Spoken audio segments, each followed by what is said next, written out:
আসসালামু আলাইকুম, সকলকে শুভেচ্ছা জানিয়ে নবীন ফ্যাশনের দোকান খোলা বিষয় নিয়ে আপনাদের মাঝে উপস্থিত হয়েছি।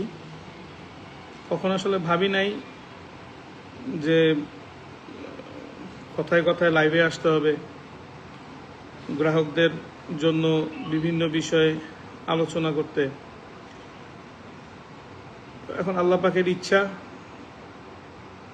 লাইভে আসার কয়েকটা কারণের মধ্যে একটা সবচেয়ে বড় কারণ হচ্ছে গিয়ে যে অনেকেই আছে যে নবীন ফ্যাশনের এখন পেজ খুলতেছে, এরপর আমাদের প্রোডাক্টের ছবিগুলো দিয়ে বিভিন্ন প্রাইস অফার করতেছে। সকলে সতর্ক থাকবেন, আমাদের অনলাইনের কোনো পেজ নাই, আমাদের একটা ওয়েবসাইট ছিল, সেটাও সিস্টেম ক্র্যাশ করছে। আমরা ওয়েবসাইটের দিকেও যাচ্ছি না, আমরা খুব সহজ সরলভাবে ব্যবসা করতে চাই। এখন যেই সকল প্রোপাগান্ডা ছড়াচ্ছে, আমরা এরকম কোনো কিছু করতে চাইনি কখনো। আমরা খুব সুলভ মূল্যে গ্রাহকের কাছে পণ্য পৌঁছায় দিতে চাইছি। আমরা পাঞ্জাবিতে কাজ শুরু করছি। আমরা প্রথমে শার্ট করছিলাম, অনেকে আমাদের শার্ট কিনছেন, যেই শার্টগুলা পরবর্তীতে 2টা কিনলে 4টা ফ্রি এই অফার না দেওয়া হয়েছিল। পাশাপাশি আরেকটা অফার দেওয়া হয়েছিল 1000 টাকায় 6টা শার্ট। তো সেই সময় তো আসলে রাজনৈতিক কোনো বক্তব্য ধারের কাছেও ছিলাম না, আর কোনো রাজনৈতিক বড় লেভেলের কোনো নেতার সাথে আমাদের কোনো সমস্যার সম্মুখীন হই নাই। সেই ক্ষেত্রে ওই 167 টাকায় শার্ট যে দিছি, সেই শার্টগুলো এখনো অনেকে ব্যবহার করেন। প্রায় 24,000 পিস শার্ট দেওয়া হয়েছিল 167 টাকা রেটে, আমাদের নিজস্ব কারখানায় প্রোডাকশন করে। তো 24,000 মানুষ তো গায়ে দিচ্ছেন সেই শার্টগুলা।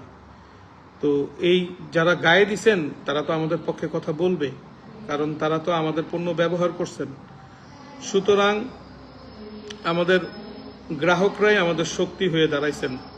আদারওয়াইজ আমরা তো সরাসরি সবার সামনে এই কথা বলে দিয়েছিলাম যে আমরা হচ্ছে একটা কীটপতঙ্গর মতো, আমাদের শুধুমাত্র শক্তি হচ্ছে গ্রাহকরা। গ্রাহকরা ইনসাফ ভিত্তিক একটি প্রতিষ্ঠান পেয়েছে, সেখান থেকে তাদের কষ্টের পয়সায় ভালো মানসম্মত পণ্য পেয়েছে বিধায় তারা এই জুলুমের বিরুদ্ধে কথা বলেছে। আমি খুব অবাক হচ্ছি, আমাদের মাননীয় প্রধানমন্ত্রীর নাম ভাঙিয়ে একটা ব্যক্তি এইরকমভাবে মানুষের সাথে জুলুম অত্যাচার করছিলেন।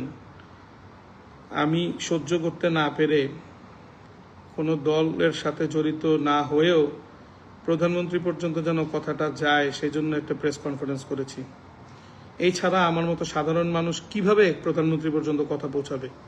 আমাদের তো আর কোনো লিঙ্ক নাই। আমি এটাও সাথে সাথে বলে দিয়েছি যে প্রধানমন্ত্রী হয়তো তাকে চেনেনও না, হয়তো তাকে জানেনও না, বা কিন্তু সে তো একটা পরিচয় দিচ্ছে।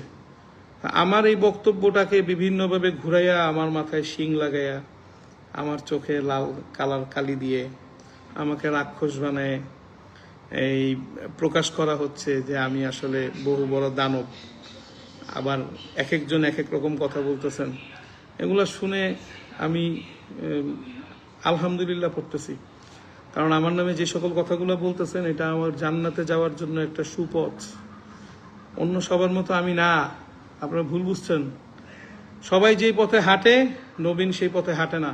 নবীন যেই পথে হাঁটে সেই রাস্তা নিজে বানায় নেয়। আপনারা